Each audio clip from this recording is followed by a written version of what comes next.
ഇതെൻ്റെ വീട്ടിലെ പൈനാപ്പിൾ ഞാനൊന്ന് സൂക്ഷിച്ച് വെച്ചതാണ്. കാക്കയൊന്നും കൊത്തരുതെന്ന് വിചാരിച്ചിട്ട് ഞാനെല്ലാം മറച്ച് വെച്ചാണ്.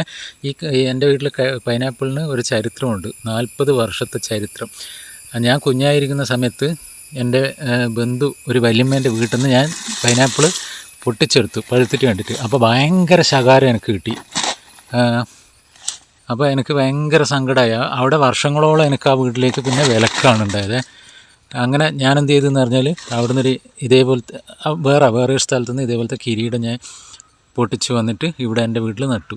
അപ്പോൾ ഇപ്പം 40 വർഷമായിട്ട് എൻ്റെ വീട്ടിൽ ഇഷ്ടം പോലെ പൈനാപ്പിൾ എല്ലാ വർഷവും ഉണ്ടാകുന്നുണ്ട്.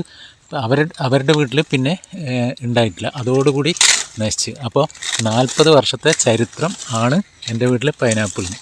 മനസ്സിലായില്ലേ? ആ വീട്ടിലേക്ക് എനിക്ക് വിലക്ക് 10 വർഷം. ഇതിപ്പം 3 കിലോ വെയിറ്റ് ഉണ്ട്, 3-ലധികം ഉണ്ട്. അടിപൊളി. പിന്നെ വേറെ വളമൊന്നും ഇടുന്നില്ല, വെറും അടുപ്പിലെ ചാരം മാത്രം നടുമ്പോൾ ഇടുന്നതാണ്.